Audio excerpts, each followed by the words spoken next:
a new report by the advocacy group GLAAD says 84% of LGBTQ adults feel there are not enough protections on social media to prevent discrimination and harassment.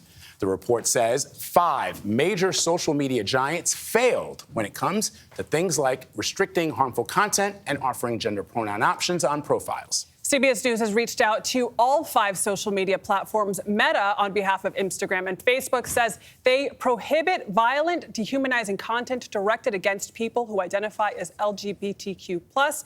TikTok says they continuously take steps to strengthen protections for marginalized people and communities. Twitter says they welcome GLAAD's feedback and the opportunity to better understand the experiences and needs of LGBTQ+ communities. YouTube has not responded. GLAAD President and CEO Sarah Kate Ellis joins us first on CBS Mornings.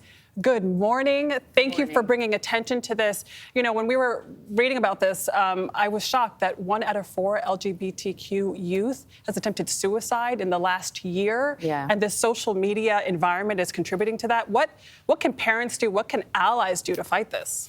Yeah, so the environment out there right now is really tough for LGBTQ people, especially our youth. That's a CDC number, so just to give you an idea. What's happened this past year is that we've seen over 300 anti-LGBTQ bills at the state level proposed. This is all driven from online. That's where people get together. That's where this hate and discrimination festers. So there's a few things that people can do. One, first and foremost, is unfortunately, and this is why we're doing the report, it's on us. It's on parents. It's on kids. It's on advocacy groups to report it to these big companies. And they all have reporting mechanisms. Number 2 is, I always say that allies should share positive content, the joy for queer people, for LGBTQ plus people, but also really important, like I said, is to report it as well. You know, Sarah, every one of these 5 major social media companies that you spotlight in the report, or GLAAD spotlights, they all have policies of protection and inclusion, and yet all of them have failing grades in the report. So where's the disconnect? That's a great question. The big disconnect here is that they do have policy, they don't have enforcement.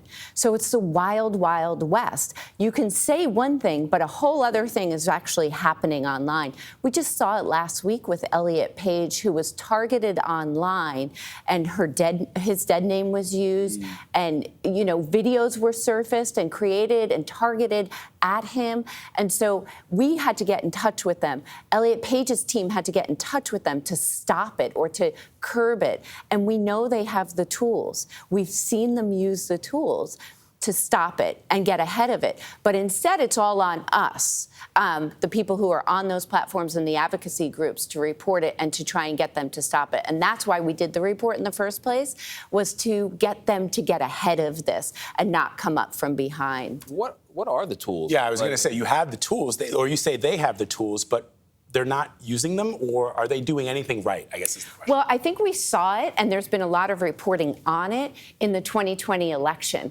when all this misinformation was slowed down or stopped before the election, and then it was rebooted after, and it was allowed to go forward after.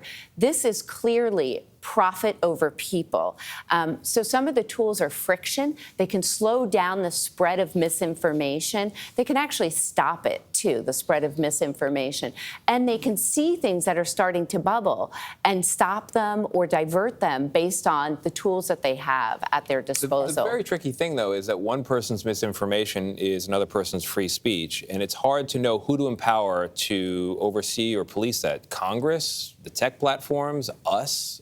What do you think? I think this is about safety, first and foremost, because what we're seeing, again, where we started, is that this turns into real-world challenges and problems. The 31 white supremacists who were planning on turning up for a peaceful gay pride event or LGBTQ event a couple of weeks ago during Pride Month, that started online. So we have to be really careful, and we do need government intervention here, and we need the right policies. This has been going on over a decade now, and we haven't, Congress has been really, not ineffective, to say the best, here. And we need comprehensive legislation at all. Not at all. And we need to start seeing things move forward here. All right. Sarah Kate Ellis, CEO of GLAAD. Thank you very much for being here. And the report, Social Media Safety Index, is out now. Appreciate Thanks for having me.